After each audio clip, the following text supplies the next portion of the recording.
I want you to just, picture the drive you take every day.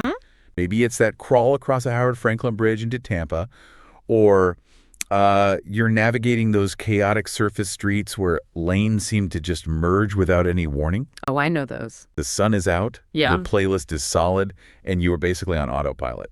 Oh, And then metal on metal. in a split second, your day is over and a nightmare begins.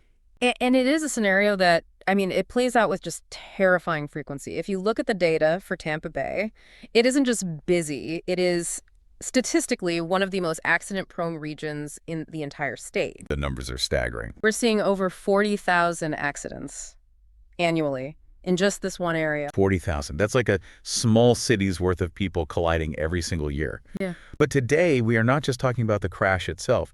We're talking about the invisible timer that starts the second the airbags deploy. That's it exactly. The crash is just the physical event.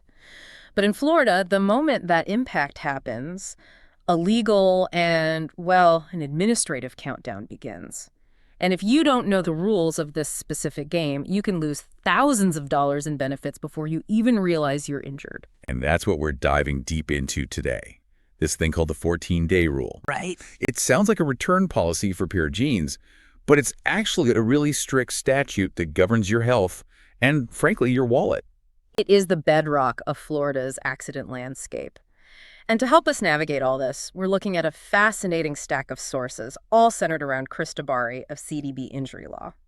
And I have to say, looking at his profile in these materials, he is not the caricature of the personal injury lawyer that I had in my head. You know the type, right? The loud suits yelling at the camera. You're not him. His background is, well, it's pretty different. He's a former professional actor. And not just, he did a commercial once. No. Yeah. We're talking a Bachelor of Fine Arts performing with the New York Shakespeare Festival. Which might seem like a hard left turn, right? From Shakespeare to insurance statutes. But as we unpack this, I think you'll see the connection isn't as strange as it sounds. So that is our roadmap. We are going to explore this system versus the individual. We've got the cold, rigid bureaucracy of Florida law on one side. And then the messy human reality of pain and trauma on the other. And we're going to see how things like acting training, adrenaline, and legislative loopholes, how they all determine who wins that fight. And it really does start with that tension, doesn't it? The human story versus the legal system. Absolutely. So let's dig into that actor-lawyer dynamic first. Because I can hear the jokes writing themselves. Oh, a lawyer who's good at acting. Of course, they're all liars. Right, but that's not how he frames it. Not at all. No, he does it differently. He talks about his philosophy centering on identity, empathy, and integrity. And if you think about what a truly good actor does, it's not about faking. It's about translation. Translation. Explain that. Well, think about a courtroom. You have a jury of 6 strangers. They were dragged there for civic duty. They don't know the plaintiff. They don't know what it felt like to have that SUV slam into their bumper. They just see a stack of medical bills and forms. Exactly. The lawyer's job is to take that sterile evidence and translate it back into the human experience of pain and loss, so the jury can actually feel it. So it's like an empathy transfer. Precisely. Tabari credits his theatrical training, his time with the Schubert Organization and at Stetson Law, where he won Best Advocate, for giving him the tools to do just that. It's about voice, timing, narrative. Because if you can't tell the story of the crash effectively, I mean, the most righteous case in the world can just fall flat. It absolutely can. And the source notes say he avoids being a billboard brand. Right, and I assume that ties into this. If you're running a huge volume business, you probably aren't spending a lot of time crafting a bespoke narrative for every single client. That's the trade-off. High volume means less time for the performance of the case, in the best sense of that word. And in Florida, you need that advocate because the system is designed to process you like a number. Which brings us to the system. We have to talk about this 14-day rule. I think most people have heard Florida is a no-fault state, but I feel like nobody actually explains what that means until it's way too late. It is so widely misunderstood. No fault is essentially a kind of grand bargain that drivers make with the state. A bargain. Yeah, the idea was to unclog the courts. So the law says, if you get in a minor crash, we don't want you suing the other driver for every bandage. Instead, your own insurance will pay for your initial medical bills, regardless of who caused it. That's the Personal Injury Protection, PIP. Correct. But in exchange for that guaranteed coverage, the state put in these really strict tripwires to prevent fraud. And the biggest one is Florida Statute 627.736. The 14-day rule. The statute is explicit. You must seek initial medical care within 14 days of the accident. Not 15, not 20. 14, 2 weeks. Okay, so what if I don't? Let's say I'm busy, or I think, it'll go away, and I finally go to the doctor on day 15. Then your PIP benefits, that $10,000 in coverage you pay premiums for every month, can be denied entirely. Entirely. It evaporates. That seems incredibly harsh. You pay for the coverage, you get hurt, but you miss a deadline by one day, and it's just gone. It is a rigid administrative wall, and it's not just about when you go, it's also about who you see. This is where a lot of people get trapped. I saw this in the notes. The statute has a very specific, VIP list of doctors. It does. Yeah. To qualify for that PIP reimbursement, the initial treatment has to be from a licensed medical doctor, an MD, a doctor of osteopathic medicine, a DO, a dentist, a chiropractor, or a hospital EMT service. Okay, so who gets left out? That sounds pretty comprehensive. Well, subsection 1A5 is the killer here. It explicitly excludes massage therapy and acupuncture from being reimbursable as medical benefits. Whoa. So, okay, let me play this out. I get rear-ended. My neck is stiff. I don't like hospitals, so I go to my massage therapist who I trust. I go 3 times in the first 2 weeks. I feel a little better than worse. Finally, on day 15, I go to an orthopedist. In that scenario, you likely get 0 PIP coverage. The massage visits didn't trigger the statute, and the orthopedist visit was outside the window. You are on the hook for everything. That is terrifying. But there's another layer to this $10,000 number, isn't there? Even if I do everything right, go to the right doctor on time, I'm not guaranteed the full amount. No, you are not. And this is where the text of the law gets really, really gritty. To unlock the full $10,000, your provider has to determine that you have an emergency medical condition, an EMC. And I assume emergency is defined pretty strictly. Oh, yeah.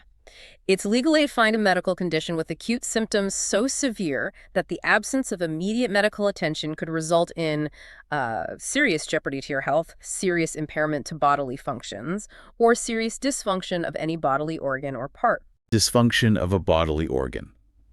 That sounds really intense. So if I just have whiplash, does that count? That is the $1 million question, or maybe the $7,500 question. Insurance adjusters love to argue that soft tissue injuries, like whiplash, do not constitute an emergency medical condition.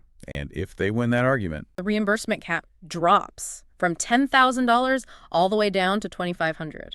so let me get this straight. I get hit. I go to the right doctor on day 10. I did everything I was supposed to. But the insurance company decides my neck pain isn't a serious dysfunction, so they could just cap me at $2,500 That's the system. One MRI costs more than that. easily. And that's the system at work. It's designed to limit the payout. It is. I have to play devil's advocate here for a second, though. Why do people wait? If I break my arm, I'm going to the ER. I'm not waiting 14 days. Is this rule really catching innocent people? Or is it just filtering out people who aren't actually that hurt? That's the exact logic the insurance companies use. They call it the gap argument. If there's a gap in your treatment, the injury must not be real. But that logic completely ignores basic human biology. You're talking about the adrenaline mask. Yes. Think about the source material on the biology of delay. When a 3,000-pound car hits you, your body enters an extreme state of fight or flight. Your system just floods with adrenaline and cortisol. It's a survival mechanism. It is, and it's designed to do one thing: mask pain so you can escape danger. So you're standing on the side of I-275, you're dealing with a cop, calling a tow truck, worrying about being late for work. You might genuinely tell the officer, "I'm fine." Because you feel fine. In that moment, yes. But biology isn't done with you. As that chemical tide recedes over the next, say, 48 to 72 hours, the inflammation response kicks in. And that's when the real pain starts. That's when the stiffness starts. That's when the headaches begin. The sources mention specific symptoms to watch for ear neck pain and those base of the skull headaches. And tingling or numbness in the arms. That sounds like more than just a muscle ache. Oh, yeah. That signals potential nerve damage or even a herniated disc pressing on the spinal cord. But here is the problem. If you wait until that tingling starts on day 5 or 6, the insurance company looks at the timeline and says, "Well, you said you were fine at the scene. Maybe you hurt your neck at the gym 3 days later." So the biology of your own body provides the defense attorney with their best argument. It does. Which is why DeBari's advice in the material is so blunt. Medical care is about information, not just treatment. You go to the doctor immediately, not just to get healed, but to create a legal baseline. You have to document the trauma before that gap argument can take hold. It's cynical, But you almost have to treat the doctor's visit as like a data entry task for a future lawsuit. In this system, absolutely. Okay, so we've navigated the 14-day minefield, we've established the EMC, but then I hear this other persistent rumor about Florida law. People say, there's no point in suing for a big amount because all the damages are capped. That is a very, very common misconception. People hear tort reform and caps and just assume there's a hard ceiling on what a case is worth. But the sources highlight a recent case in Hillsborough County that completely blows that idea apart. The verdict for Chiaka Stewart. This is a crucial case for understanding the difference between pain and economics. Walk us through this one. This wasn't a car crash, was it? No, this was medical malpractice, but the legal principles about caps are absolutely relevant. Ms. Stewart went to an ER in Brandon with severe headaches. She was sent home. 2 days later, she suffered a massive stroke that left her with catastrophic permanent disabilities. Just a tragedy. And this brings up the whole Medicaid issue. Right. Ms. Stewart was a Medicaid recipient, and under Florida law, there is a cap on non-economic damages. So pain and suffering. Exactly. For Medicaid patients, it's set at $300,000 per defendant. So the jury could want to give her $50 million for her suffering, but the law says, nope, $300,000 is the limit. That was the defense's argument. But the judge, Judge Mark Wolf, made this fascinating ruling. He noted that the legislative intent of that cap was to encourage doctors to voluntarily accept Medicaid patients. Meaning, we'll limit your liability if you agree to help these low-income patients. Precisely. But emergency rooms are federally required to treat everyone who walks in the door. They don't have a choice. They don't. So the judge ruled that the cap didn't apply because the hospital wasn't acting voluntarily. That's a huge distinction. But even if the cap did apply, there's a bigger point here that I think listeners miss. You mentioned non-economic damages. This is the aha moment. The caps generally apply to pain and suffering. They rarely apply to economic damage. Economic damages being receipts, basically. In a way, future medical care, 24-hour nursing, lost wages, the cost of retrofitting a home for a wheelchair, in a catastrophic injury case like Ms. Stewart's, those costs are astronomical. And those aren't capped. Generally, no, because they are math, not emotion. In the Stewart case, even after some reductions, the final judgment was $41 million. 41 million. So the myth that big verdicts are dead in Florida is just that, a myth. If the injury is life-altering, the liability is still massive. But you need a lawyer who understands how to separate the pain from the economics. It seems like everything we've discussed today, the statutes, the biology, the caps, it all points back to one thing: preparation. You can't just react to an accident. You almost have to have a strategy ready. You really do. So let's get practical. Yeah. Based on everything we've outlined, if a listener gets hit on the way home today, what is the checklist? It's a 5-step battle plan. Step 1 is obvious but essential. Call 911. You need that police report. Without it, it's your word against theirs. Step 2, Silence is golden. this is the hard one. We are all socially conditioned to apologize. We are. You hop out of the car, you see the other driver, and you say, "I'm so sorry." You mean, I'm sorry this whole thing happened? But the insurance company records it as driver admitted liability. So be polite, check for injuries, but zip the lip on who is at fault. Got it. Step 3, The signature trap. Insurance adjusters move fast. They might call you within 24 hours. They'll be friendly. They might say, "We just need a quick recorded statement to process your check." and the advice is? Sign nothing. Say nothing recorded. Not until you have spoken to a lawyer. You might be signing away your rights to future medical care before you even know you need it. Okay, step 4 is our main topic today, the 14-day sprint. Go to the doctor, ideally an MD or a specialized clinic. Even if you feel okay, get checked out. Secure that PIP coverage and establish that baseline we talked about. And the final step. Documentation, photos of the cars, yes. But the source material suggests something more personal, a symptom journal. Why a journal? Because 3 years from now, when you are in a deposition, you won't remember that on Tuesday, January 28th, you couldn't pick up your toddler because your back seized up. But if you write it down, It becomes evidence. It gives your actor lawyer the raw material to tell your story. It turns "I hurt my back" into a specific, relatable narrative of loss. it really circles back to where we started, doesn't it?